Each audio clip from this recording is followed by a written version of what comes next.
Meu nome é Rosa Leite, sou coordenadora da Coordenadoria Municipal de Valorização e Proteção da Vida, um equipamento ligado à Secretaria de Desenvolvimento Social, criado em agosto de 2019 através de uma lei municipal. O objetivo da coordenadoria é cuidar de pessoas com risco de suicídio e autolesão. O nosso papel principal é, além do cuidado, realizar palestras, workshops, rodas de conversa, tudo relacionado à prevenção, intervenção, pós-venção e acolhimento. Então nós estamos hoje para falar sobre o Setembro Amarelo, uma campanha nacional em que a gente dá visibilidade ao tema e que precisa ser cuidado, né? Ser vinculado ao tema de uma forma cuidadosa, responsável e para que as pessoas possam entender, compreender e ajudar as pessoas.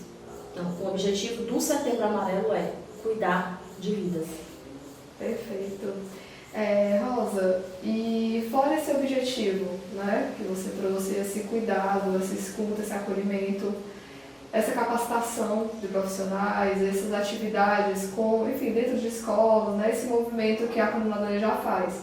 Eu queria que você falasse um pouquinho sobre os mitos desse tema, né? A gente escuta muito alguns relatos e eu queria saber um pouquinho da sua visão sobre os mitos. Bem, a questão do suicídio é um tema bastante complexo. É um tema que permeia a história da humanidade. Então, não é de hoje que se fala, né, sobre isso. Não é de hoje que o tema é bastante complexo, mas precisa ser dito com cuidado. Nós precisamos falar de vida, que é o que desmistifica a questão da morte, né? As pessoas precisam entender que existem caminhos e que a morte ela não é uma escolha consciente. As pessoas que estão em risco, na verdade, elas não querem morrer. Elas querem acabar com a dor que ela não consegue administrar, que ela não consegue suportar e que ela não vê outro caminho. Então, existe uma questão de impulsividade no ato e que muitas vezes culmina ao ato propriamente dito. Então, existem mitos permeando esse tema. Por exemplo, pessoas que tentam uma vez, não vão tentar nunca mais, é um mito. Por quê? Porque as pessoas que tentam uma vez, o risco delas tentarem novamente é maior. Então, é necessário cuidar dessas pessoas. Outro mito, pessoas que falam e não fazem. Na verdade, as pessoas que fazem, muitas vezes falam, algumas vezes não, mas a grande maioria das vezes, eles deixam sinais, sejam cartas, sejam mensagens, sejam despedida das pessoas que amam. Então, eles traçam um percurso até culminar o ato propriamente dito. Um outro mito é as pessoas que se autolesionam vão cometer suicídio. Na verdade, a autolesão ela tem uma característica muito peculiar. Existe a autolesão com intenção e sem intenção. Acontece que um adolescente que se autolesiona, ele está em mais risco do que uma pessoa que não se autolesiona. A autolesão é também chamado de automutilação, mas o termo mais apropriado é autolesão. Então, as pessoas que fazem isso, elas precisam de um olhar cuidadoso. Porque algo está acontecendo na vida dela que a faz buscar isso como uma válvula de escape, uma forma de amenizar a dor. Então, é preciso cuidado, é preciso atenção. Um outro mito é de que as pessoas felizes, que demonstram, não é nem felizes, mas que demonstram estar felizes, nunca vão cometer suicídio. E isso é uma mentira. Por quê? Porque muitas vezes as máscaras sociais nos fazem demonstrar uma alegria que não sentimos. Quantas e quantas vezes a gente não diz, está tudo bem, quando na verdade por dentro a gente diz, não está nada bem, mas eu preciso seguir, eu preciso trabalhar, eu preciso cuidar das pessoas ao meu redor. E não fala, né, não coloca para fora, porque para algumas pessoas dizer que está tudo bem é mais fácil do que dizer que não está bem e dizer o motivo por que não está bem, né? E muitas vezes as pessoas ao redor não conseguem lidar com o sofrimento. Então é muito difícil, porque muitas vezes você fala do seu sofrimento E as pessoas, por muitas vezes julgar ou não ter empatia por isso, acabam dizendo, ah, besteira, isso aí tu vai dar, né? Isso aí é bobagem. Então, assim, nós precisamos entender que a empatia é fundamental para cuidar um do outro. Por quê? Porque eu não tenho o direito de dizer que a tua dor é maior que a minha, ou que a tua dor é menor que a minha. Então, cada um sabe o sapato que calça. Cada um sabe da sua própria dor. Então, quando eu julgo a dor do outro, eu não estou dando o direito dela se expressar. Eu acabo silenciando essa voz. Porque se eu digo, ah, Priscila, é bobagem que tu vai falar. Então, por que tu vai falar para mim? Qual a segurança que eu vou te dar de você falar para mim sem julgamentos? Então, eu preciso que você me fale. E para que você fale para mim da sua dor, eu preciso ter o respeito e a empatia pela tua história de vida, porque é só tua.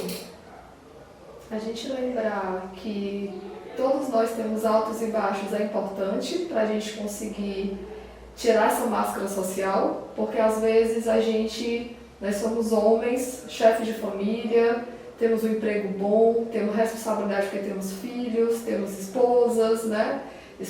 E a gente, as outras pessoas lembrarem que, tudo bem, eu tenho um carro bom, eu tenho filhos, tenho minha esposa, tenho um carro, tenho uma casa, mas as pessoas lembrarem que eu também sou humano, que eu também tenho desafios. É importante para reverter essa situação, ter essa escuta mais aberta, mais acolhedora. Sim. E não só focar que, ele é um homem maravilhoso, ele nunca teve problema, ele sempre acolhe todo mundo, ele não tá triste nunca, tá sempre sorrindo. Infelizmente, a população masculina, em relação a isso, sofre muito mais. Porque culturalmente, o homem, ele foi educado para não demonstrar suas emoções. E não precisar de ajuda. E quanto maior a armadura que eu me encontro, maior a fragilidade desse ser. Então, muitas vezes o homem, devido a essa carga de ter que dar conta de tudo, né? E essa carga de responsabilidade, a qual ele tem que desempenhar socialmente falando, porque o homem precisa, né? O homem tem que ser de determinada forma, isso traz um adoecimento mental e que muitas vezes ele não diz, porque muitas vezes a fragilidade é mostrada socialmente como algo ruim, né? E assim, é preciso dizer para as pessoas que o chorar ele faz parte, a tristeza ela faz parte. Então, é preciso demonstrar as emoções. Então, muitas vezes o choro, ele alivia uma dor. E quando eu digo para um homem, não chore, porque isso não é homem, não é ser homem, eu estou dizendo para ele que esconda o que você sente. Você não pode demonstrar suas fraquezas. E isso traz um adoecimento gigantesco. Não é à toa que, estatisticamente falando, os homens cometem mais suicídio que as mulheres. As mulheres tentam mais, mas os homens é que de fato efetivam. Justamente porque não conseguem lidar com as próprias emoções, com medo de dizer o que sente. E aproveitando essa sua fala, quais são os fatores de risco? Os fatores de risco vai depender de pessoa para pessoa. É algo muito subjetivo. Então, a partir do momento que eu atendo uma pessoa, eu preciso entender quais são os fatores de risco em que ela se encontra. E o que são os fatores de risco? Na verdade, é tudo aquilo que subjetivamente, para cada sujeito, é algo negativo na sua vida. Um exemplo, se eu faço uso de drogas, é um fator de risco. Mas eu não posso dizer que toda pessoa que utiliza drogas ela vai cometer suicídio. Mas a droga é considerada um fator de risco. Então, fatores de risco eu posso citar alguns, né? Relacionamento tóxico, uso de drogas, doenças mentais, abuso sexual, conflitos familiares, luto não elaborado, perdas recentes, e eu digo perdas recentes não só de pessoas, mas do emprego, de algo que seja muito afetivamente forte para aquela pessoa. E a autolesão, outras tentativas de suicídio, doenças incapacitantes. Então, tudo isso mostra como fator de risco. E aí, em paralelo a isso, existem os fatores de proteção. Quais são esses fatores de proteção? Novamente dizendo, vai depender de cada sujeito. O que é fator de proteção para mim, Priscila, pode não ser para você. Então, eu preciso atender aquele sujeito única e exclusivamente para aquele sujeito. Então, o meu olhar é individual. Um exemplo, a família é considerada como um fator de proteção, mas depende. Se a minha família é tóxica, se a minha família me abusa, né, e a gente vê muitos relatos de abuso, inclusive sexual, de crianças e adolescentes, aquela família ela não é um fator de proteção para mim. Um casamento é considerado um fator de proteção, mas se eu tenho um relacionamento abusivo com meu companheiro, ele se torna um fator de risco para mim. Então, vai depender de cada caso. Então, como fatores de proteção, eu posso citar: atividade física é extremamente importante, principalmente para quem tem transtorno de ansiedade. O acompanhamento com psicólogo e, se necessário, psiquiatra também é muito importante. A alimentação também ajuda, principalmente a quem tem ansiedade. Um trabalho, né, que seja bom, porque assim, aí é que tá. O trabalho ele pode ser um fator de risco ou um fator de proteção também. Por quê? Porque eu posso trabalhar num canto em que eu me identifique e que eu sou feliz, mas eu posso também trabalhar em um local em que eu sou, né, vítima, por exemplo, de assédio moral, né? Então aquele trabalho já seria algo adoecedor para mim. Né? Então eu posso traçar o atendimento de um paciente ou um cliente, dependendo da abordagem psicológica aí, elencando esses fatores de proteção e trazendo para a vida dela o maior suporte nos fatores de proteção. Desde a questão da atividade física, como eu falei, a questão espiritual, por exemplo. Né? Então a espiritualidade também é importante. Né? E aí eu preciso colocar na balança para que eu diminua os fatores de risco ou extinga esses fatores de risco e aumente os fatores de proteção. Isso tem um papel fundamental à família e à sociedade. Por quê? Porque as relações humanas permeiam pelo sofrimento e pelas alegrias. Então, se a gente for olhar na nossa história de vida, muitas das nossas alegrias e os nossos adoecimentos é de pessoa para pessoa. Então, humanos precisam de humanos. Então, se eu posso até não ter quase nada de fator de proteção, mas se eu tenho uma família que me ampara, se eu tenho um local em que eu possa ser ouvido, isso já traz um suporte emocional para aquele ser. Nós somos seres emocionais. Nós precisamos nos sentir acolhidos e amados. Então, esse suporte emocional é fundamental para as pessoas. E quando a gente fala em relação à escola, por exemplo, a escola tem um papel fundamental na vida das crianças e dos adolescentes. Porque muitas vezes eles trazem questões emocionais negativas de casa e encontram suporte dentro da escola, né? Ou vice-versa, né? Muitas vezes dentro da escola tem questões de bullying que muitas vezes é difícil de perceber, mas que em casa eu consigo ter o apoio familiar que eu necessito. E quando ele não encontra suporte nem num canto nem no outro, ele muitas vezes se sente perdido. Porque o adolescente tem uma característica muito interessante, tanto criança como adolescente, muitas vezes eles não falam. E aí, muitas vezes eles não falam com a família, porque muitas vezes a família não escuta, às vezes não tem tempo nem para escutar. E quando ele encontra pares dentro da escola, outros adolescentes, é que eles conseguem ainda se sentir acolhidos uns com os outros. Por isso a questão da identificação e do risco que é quando não se cuida de um adolescente, porque eu posso impactar a vida dos outros. Então, quando algo negativo acontece com o adolescente dentro da escola, o impacto é geral. Então, a estatística mostra que quando um suicídio acontece dentro do ambiente assim, eu causo impacto diretamente em até 15 pessoas, diretamente falando. Além de família, ou seja, em todos os locais, socialmente falando, que aquela pessoa frequentava. Então, a gente precisa cuidar.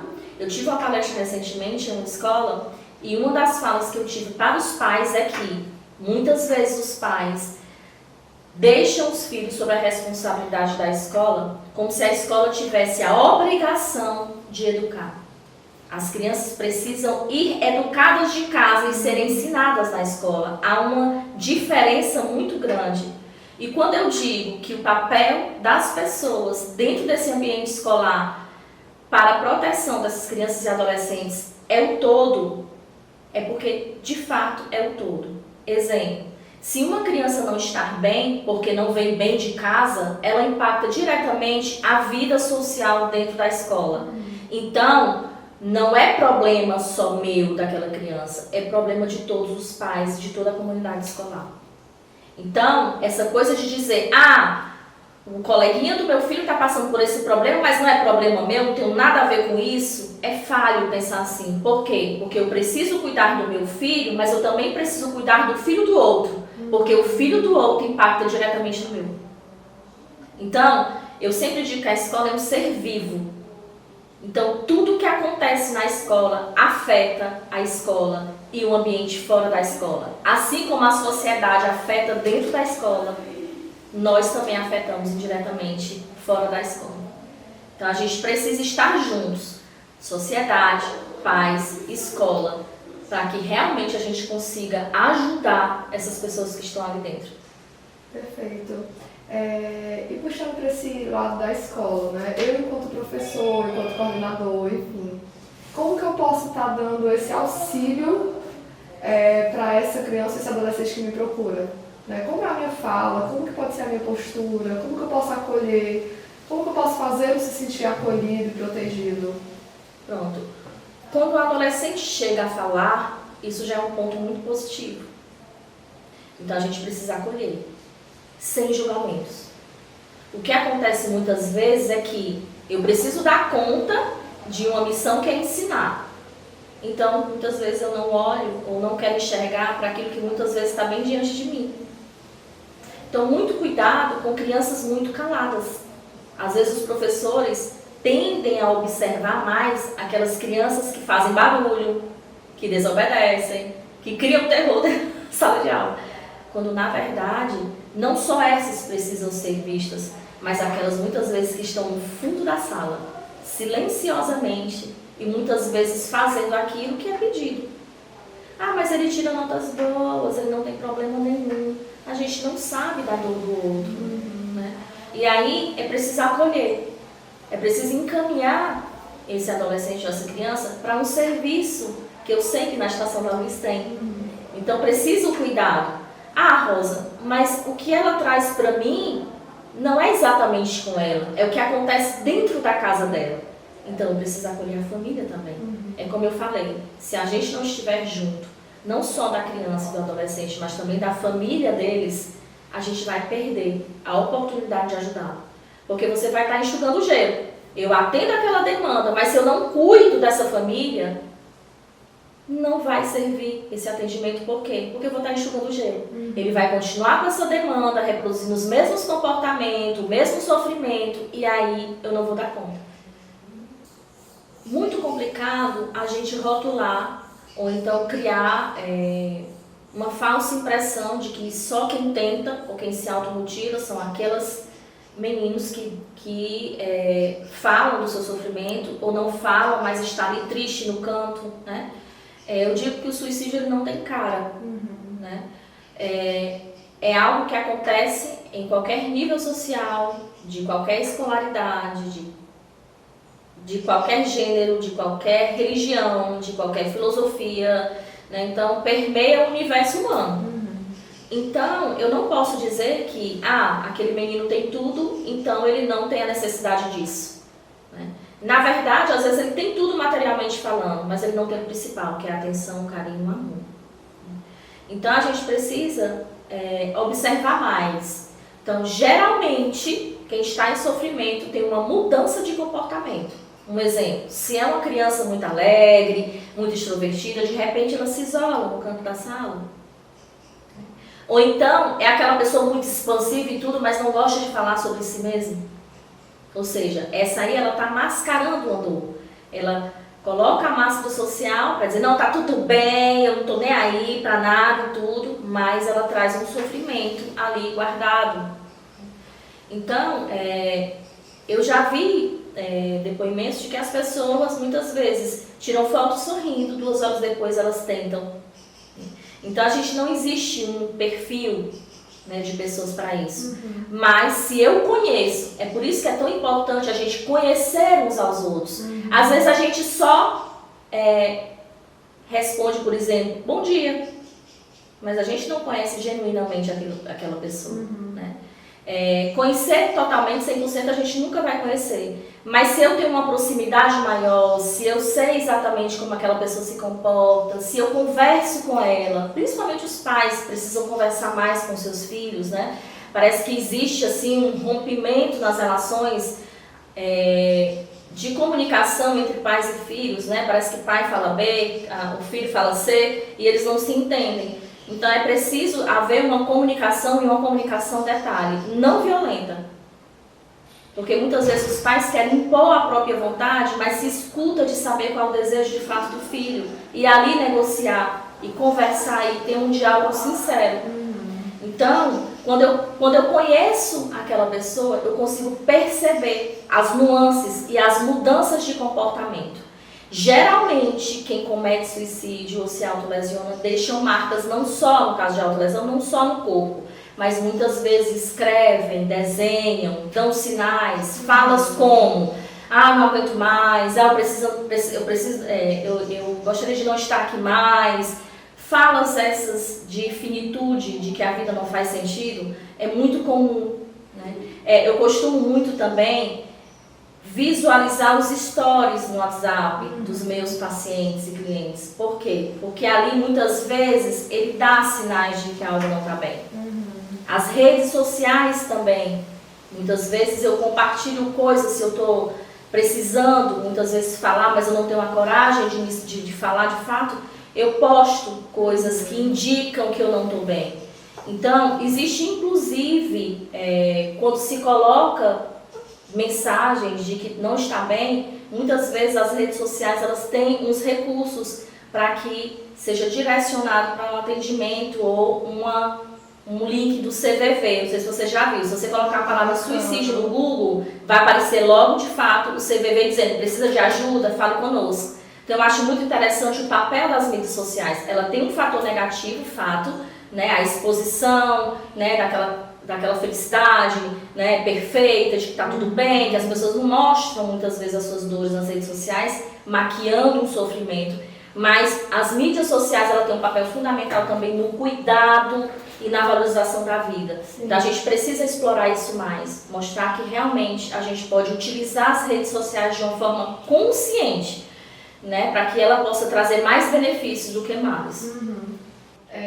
Eu queria que você falasse um pouquinho sobre a importância da medicação, né, do medicamento, desse acompanhamento. Tá.